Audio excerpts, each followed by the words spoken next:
નમસ્કાર મિત્રો, સ્વાગત છે તમારું કમ્પ્યુટર ગુરુ ગુજરાતીની અંદર. મિત્રો, આજે આપણે કમ્પ્યુટરની અંદર કઈ રીતે ફોલ્ડર બનાવવું અને તેની સાથે એ ફોલ્ડરની અંદર કઈ રીતે ફાઇલ સેવ કરવી તે આપણે શીખીશું અને સાથે સાથે તેની શોર્ટકટ કી પણ હું તમને કહીશ. તો લેટ્સ સ્ટાર્ટ વિડીયો. તો મિત્રો, સૌ પ્રથમ આપણે ફોલ્ડર બનાવવા માટે માઉસ ઉપરથી રાઈટ ક્લિક કરવાનું છે. રાઈટ ક્લિક કર્યા બાદ તમારે ન્યૂમાં જવાનું છે. ન્યૂમાં જેવા જશો એટલે તમને બાજુમાં અહીંયા ફોલ્ડર દેખાશે. આ ફોલ્ડર ઉપર તમને તમારું નામ લખી શકો છો ગમે તે. હવે એક તો આ માઉસ દ્વારા આપણે ફોલ્ડર બનાવી શકીએ. ત્યાર પછી આપણે શોર્ટકટના માધ્યમથી પણ આપણે ફોલ્ડર બનાવી શકીએ. એ કઈ રીતે તો જોઈએ આપણે મિત્રો. તો આના માટે આપણે શોર્ટકટ કી છે ફોલ્ડર બનાવવા માટે કંટ્રોલ શિફ્ટ પછી એન. હવે જેવું તમે અહીંયા ક્લિક કરશો એટલે તમને ફરીથી અહીંયા ફોલ્ડર તમને દેખાઈ શકે. કંટ્રોલ શિફ્ટ એન દબાવશો એટલે તમારું ફોલ્ડર ક્રિએટ થઈ જશે. હું ફરી દબાવું કંટ્રોલ શિફ્ટ એન. હવે એ બનાવ્યા પછી અહીંયા આપણે નામ આપી દઈએ ફોલ્ડરનું. હવે આ જે ફોલ્ડર છે તે આપણું ડેસ્કટોપ પર છે. એની જગ્યાએ તમે કોઈ પીસીની અંદર સેવ કરવા માંગતા હો તો અહીંયા ડી ડ્રાઈવની અંદર પણ એ જ રીતે બનાવી શકીએ કે આપણે અહીંયા કંટ્રોલ શિફ્ટ એન અથવા તો માઉસથી આપણે બનાવી શકીએ. અને અહીંયા આપણે ગમે તે દાખલા તરીકે અહીંયા પણ નામ આપીએ 25 નંબર, ખાલી હું આપું તમને જાણ માટે. તો અહીંયા ડી ડ્રાઈવમાં પણ ફોલ્ડર એ રીતે બને અને ડેસ્કટોપ પર બનાવો તો પણ એ રીતે બને. હવે આપણે કોઈ ફાઇલ દાખલા તરીકે સેવ કરવી હોય તો તેના માટે આપણે અહીંયાથી દાખલા તરીકે હું તમને વર્ડની ફાઇલ બતાવું તો વર્ડ ઓપન કરવાનું.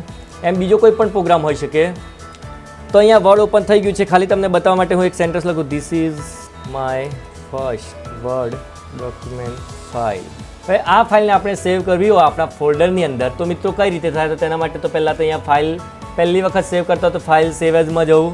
સેવ એઝમાં ગયા બાદ તમે ધીસ પીસીમાં જઈ અને આપણને ખબર છે કે આપણે ડી ડ્રાઈવમાં ફોલ્ડર છે. અહીંયા 25 નંબરનું ફોલ્ડર છે તો તેના ઉપર ડબલ ક્લિક કરીશું અને અહીંયા તમારે ફાઇલનું જે નામ આપવું હોય એ આપી શકો.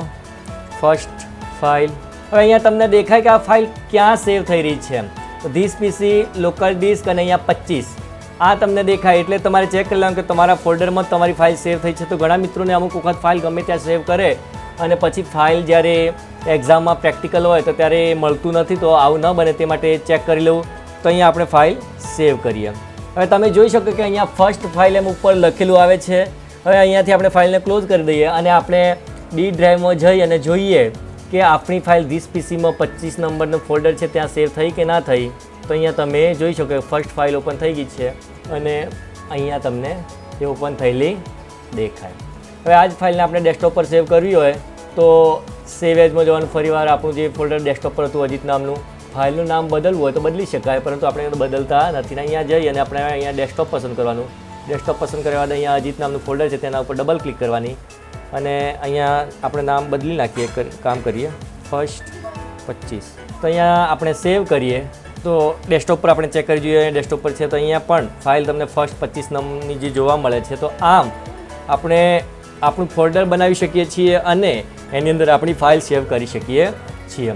હવે મિત્રો આપણે જોઈએ કે શોર્ટકટ કીના માધ્યમથી ફાઇલને કઈ રીતે સેવ કરવી. તો હું અહીંયા વર્ડ ઓપન કરું છું અને અહીંયા ખાલી લખું છું હેલો. હવે આને આપણે શોર્ટકટ કી પહેલી વખત જ્યારે ફાઇલ સેવ ન કરેલી હોય તો તેના માટે શોર્ટકટ કી છે કંટ્રોલ એસ. તો તમારી ફાઇલ સેવનો ઓપ્શન આવી જશે કે તમારી ફાઇલ અહીંયા નામ શું આપવું એ આપી શકીએ આપણે.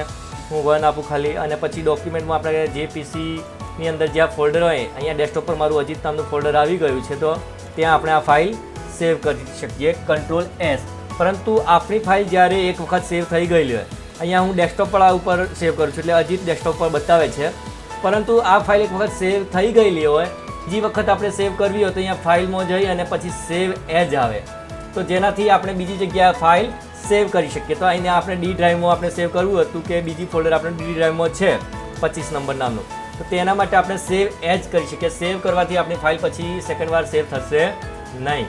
તો સેવ એઝનું આ એક તફાવત છે જે આપણે ડી ડ્રાઈવની અંદર દાખલા તરીકે અહીંયા છે તો 25 નંબરનું ફોલ્ડર ત્યાં જઈ અને આપણે આને સેવ કરવું તો સેવ કરી શકીએ. અને સેવ એઝ માટે શોર્ટકટ કી છે F12. F12 જેવું તમે ઓપન કરશો એટલે તમને ફરીથી ફાઇલ સેવ કરવાનો મોકો. આમ આપણે કમ્પ્યુટરની અંદર ફોલ્ડર કઈ રીતે બનાવવું, એ ફોલ્ડરની અંદર ફાઇલ કઈ રીતે સેવ કરવી. તો આશા રાખું કે તમને આજનો વિડીયો ગમ્યો હોય. જો વિડીયો ગમ્યો હોય તો લાઇક, શેર, સબસ્ક્રાઇબ ચેનલને કરવાનું ભૂલતા નહીં. મળીએ નેક્સ્ટ વિડીયોની અંદર. ત્યાં સુધી બાય.